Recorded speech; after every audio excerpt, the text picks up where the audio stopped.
Hi dear students, this is the second part of the sixth module of the subject ME 206 Fluid Machinery.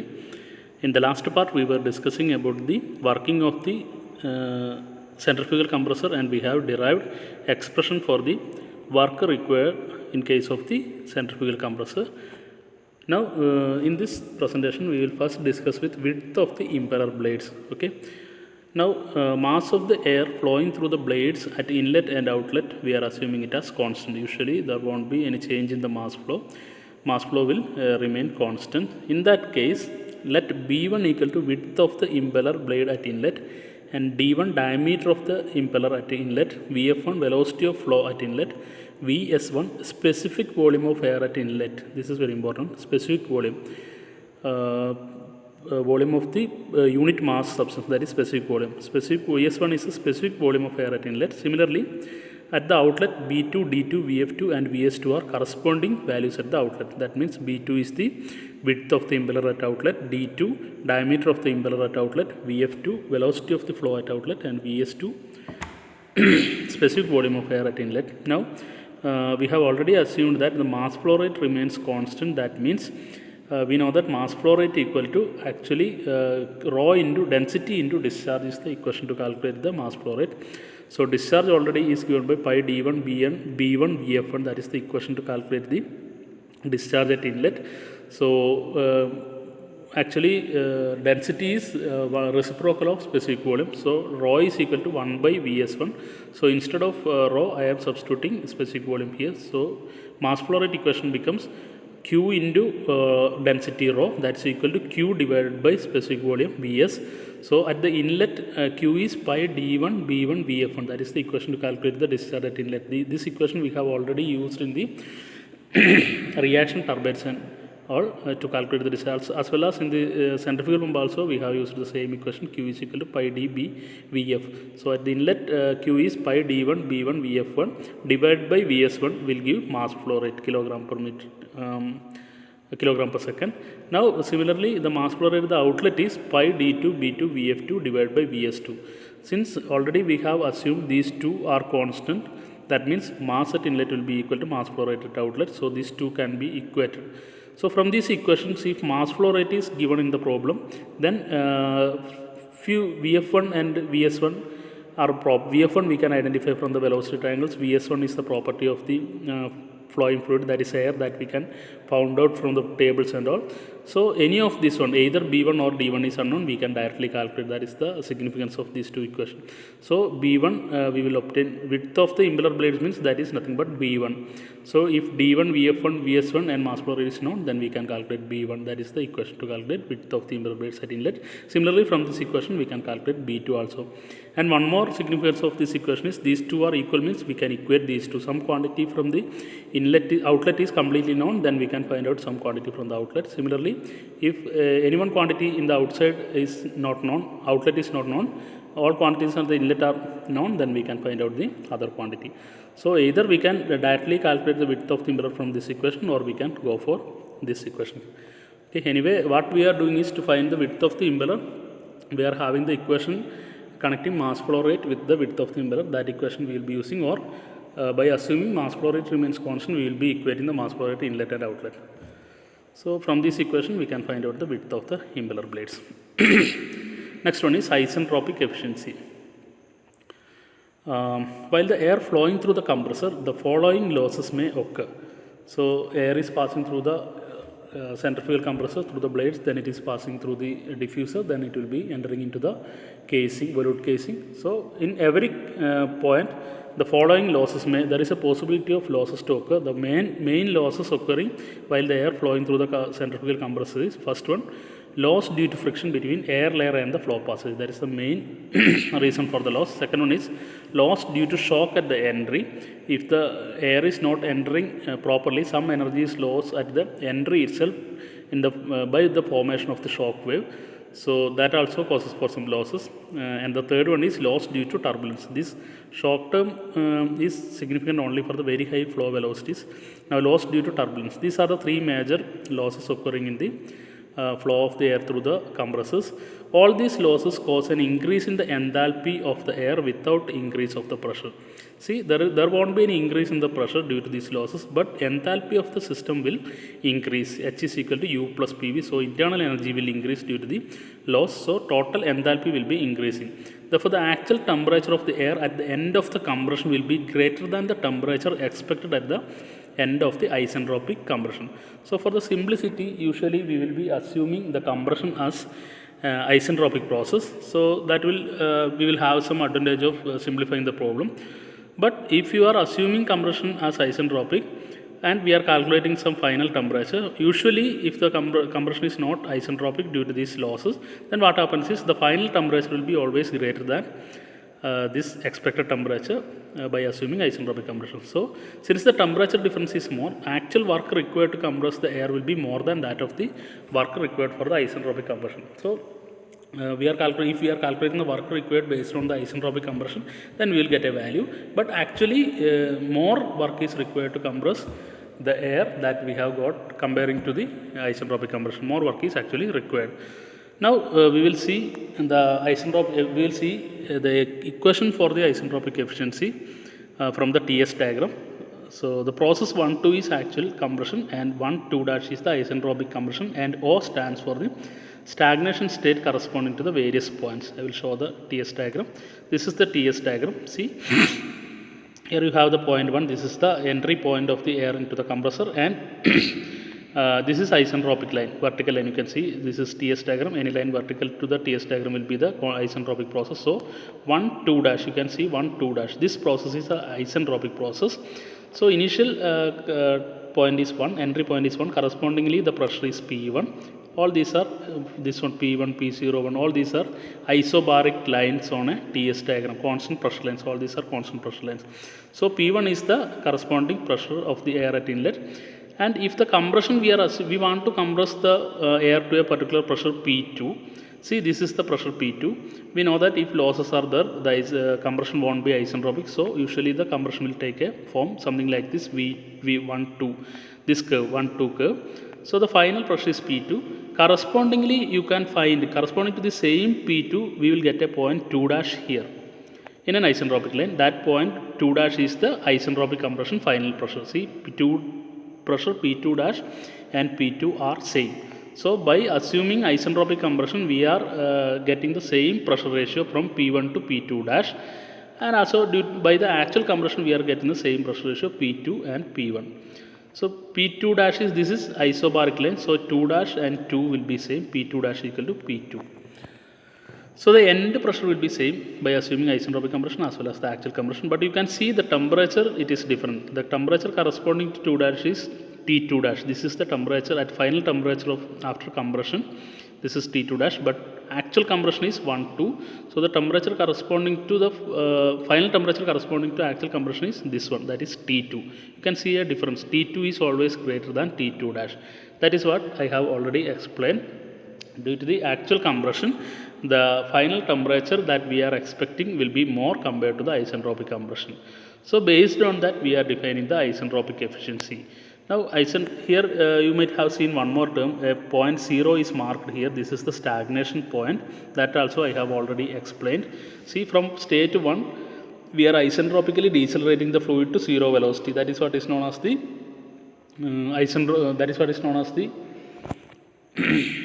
stagnation property. So corresponding to point 1, 0 is the stagnation property for the state 1. So there will be an increase in the temperature due to the isentropic deceleration. So 0 is the state corresponding to isentropic state, 0 is the stagnation state corresponding to the state 1, and here you can see 0-2 is the stagnation state corresponding to the point end point 2. So stagnation state for 2 is 0-2, stagnation state for 1 is 0-1. This one actually it is 0-0-1, whatever it may be. Okay. Now I am defining isentropic efficiency as isentropic work divided by the actual work.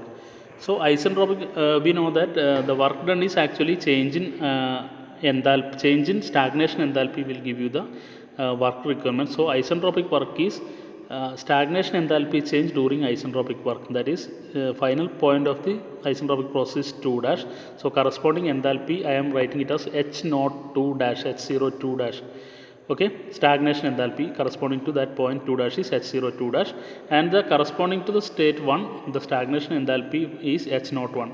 So H naught 2 dash minus H naught 1 divided by actual work is 1 2. So for corresponding to point 2 the stagnation state is 0 2, so it becomes H naught 2 minus H naught 1. Actually this ratio is called the isentropic efficiency. This is definition of the isentropic efficiency.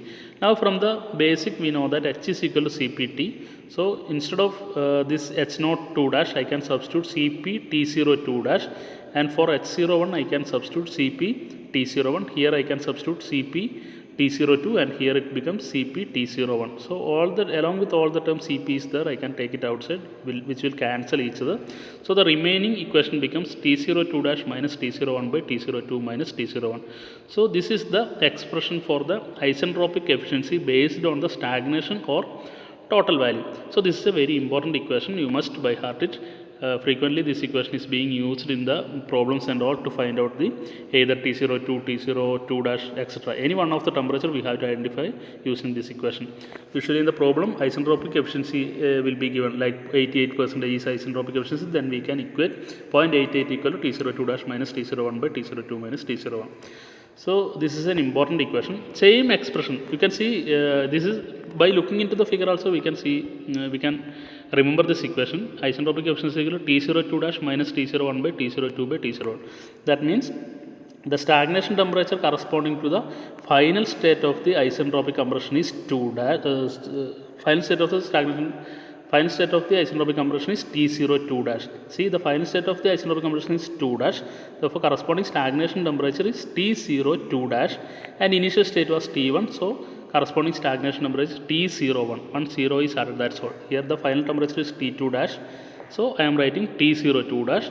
Initial temperature is T1, so I am writing T01. Now actual work is from 1 to 2, so corresponding to point 2 stagnation state is 02, so here I am writing T02. See, the final temperature was T2, so I am adding a 0 along with that one. T02 minus initial state as usual T1, so here I am writing T01. So it is very easy to remember. So in the terms of the isentropic efficiency can also be explained based on the static property also. Sometimes in the problems directly stagnation properties are given, temperatures are given, then you can find out everything based on the stagnation properties. If static temperatures are given, then you can use the second equation, that is isentropic efficiency based on the static property is given as T2 dash minus T1 by T2 minus T1. See, the 0 is eliminated, that's all. T2 dash minus T1 divided by T2 minus T1. Instead of taking the stagnation rate, I am directly taking the final and initial temperatures. So the final temperature corresponding to the isentropic compression is 2 dash, final state is 2 dash, so corresponding temperature is T2 dash, initial is 1, corresponding temperature is T1. That is differences I am taking as the numerator, T2 dash minus T1. And actual it is 1 to 2, so corresponding to temperature is T2, so T2 minus initial is 1, T2 minus T1. Okay, these two equations are very important, and you have to simultaneously use this equation based on the properties given in the problem. Now sometimes if you want to analyze any one of the temperatures, difference is known, we want to find out some other relation, we require some other relation connecting pressure and temperature, then you will be going using this equation. For any isentropic compression process, this equation is valid, that is P2 by P1 is equal to, sorry, T2 by T1 equal to P2 by P1 all raised to gamma minus 1 by gamma. That is the equation. 2 is the final state, 1 is the initial state. That is the general equation. See, T2 by T1 equal to P2 by P1 all raised to gamma minus 1. Gamma minus 1 by gamma. That is the general equation. So here I am writing T0, I want to find out T02 dash by T01. Then that will be equal to corresponding to T02 dash, the pressure is P02 dash. Actually, this is not P02, you have to write P02 dash. But you can see from this figure, this is point 2, and correspondingly 02 is the stagnation state of final point 2. This is the stagnation state. Similarly, 2 dash is here, so this point is the 02 dash point. Stagnation state for the point 2 dash is 02 dash, that is this point. I have not marked it here, so this is 02 dash. So a pressure line pass, this is a constant pressure line, so what we will conclude, P02 dash will be equal to P02, that is the meaning. So always P02 dash will be equal to P02 and P2 dash will be always equal to P2, since both lies on the constant pressure line. So instead of P02 dash, I am writing here P02, that's all. Okay. So P02 divided by, instead of T01, pressure corresponding to T01 is P01. So this equation becomes T02 dash by T01 equal to P02 by P01 all raised to gamma minus 1 by gamma, or in terms of static properties we can write as T2 dash by T1 equal to P2 by P1 all raised to gamma minus 1 by gamma. Actually here also, instead of P2 by P1, I have to write P2 dash by P1, that is the exact term to be written there. Corresponding to T2 dash, the corresponding pressure is P2 dash. So I have to use P2 dash there, but I have used P2. The reason I have already told, P2 dash will be equal to P2. Both will be same constant pressure line. Both are lying, C2 dash and 2 are on the same constant pressure line. So P2, instead of P2 dash, I am writing P2. P2 by P1 all raised to gamma minus 1 by gamma. This equation is also important. So please remember all these equations. First equation is not that much important, H2 dash minus H02 dash minus H01 by H02 minus H1. That this equation is not much importance for us, but the isentropic efficiency in terms of the stagnation values as well as the static properties, and this relation is very much, these two relations also is very much important for doing the problems. Please by heart all these problems, all these equations. The next one is important technical terms used in the field of centrifugal compressors. So actually I am explaining all these terms in order to do the problems. This is not the exact definition, but still for scoring some marks you can use the definition also. If you want to know more about these things, I have given notes in the Moodle. You can refer that Moodle content material. In that details are given there. But this is for the easiness of the remembering and just to by heart the equation. I am explaining all these things. But all these four terms are frequently used in the problem. So this is very important area. So please remember all these equations. First one is slip. It is represented by phi suffix s. S stands for slip. Phi s, slip. Slip is the difference between the velocity of blade tip at outlet, that is represented by U2, to the velocity of whirl at outlet, which is given by VW2. So the difference between these two quantities, that is difference between velocity of blade at outlet and the velocity of whirl at outlet, U2 minus VW2. This quantity is generally known as the slip of the centrifugal compressors. Sometimes the slip is expressed as a factor called slip factor, which is given by slip factor is equal to actual whirl velocity divided by blade tip velocity. I have already told among this quantity U2 is the higher quantity and VW2 is lower value quantity.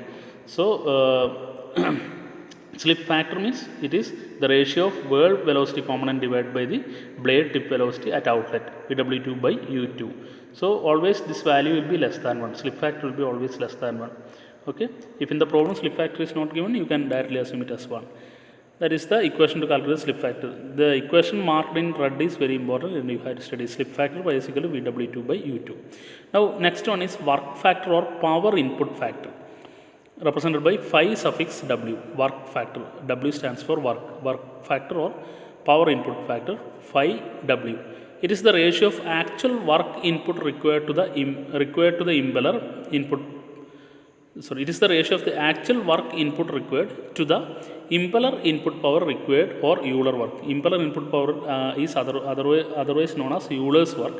So it is the ratio of the actual work input required to the Euler work required. That is the work factor pi W equal to the actual work required is Cp T02 minus T01. So this actual work requirement equation that we have already derived in the earlier slides. So actual work input required is Cp T02 minus T01. That is, this equation is based on the steady flow energy equation. The work requirement based on steady flow energy equation, that is what is known as the actual work required. So Cp T02 minus T01 divided by the impeller input power or the Euler work per unit mass is VW2U2. So Cp T02 minus T01 by divided by VW2U2. This ratio is called the work factor. Usually in the problem work factor value will be given. So from that you can calculate the quantity VW2. That for that only this equation is commonly used. And if in the problem work factor is not given, then we can directly write VW2 U2 equal to Cp into T02 minus T01. That means both these work will be equal. Actual work input will be equal to impeller work input or the Euler work. So if VW1 value is there or the air is not entering radially, then Euler work equation is VW2 U2 minus VW1 U1. In that case, if work factor is 1, then we can equate VW2 U2 minus VW1 equal to Cp into T02 minus T01. So we have to think about whether VW1 is there or not. If air is entering radially, then VW1 will be 0. At that case is this equation. Otherwise, instead of VW2 U2, here comes VW2 U2 minus VW1 U1. That term is also there. But generally, if we are talking about the centrifugal compression, nothing is said, then we can assume the inlet air is entering radially. Okay. Now next quantity is pressure coefficient, and it is represented by phi suffix p, phi p. That is the representation of pressure coefficient.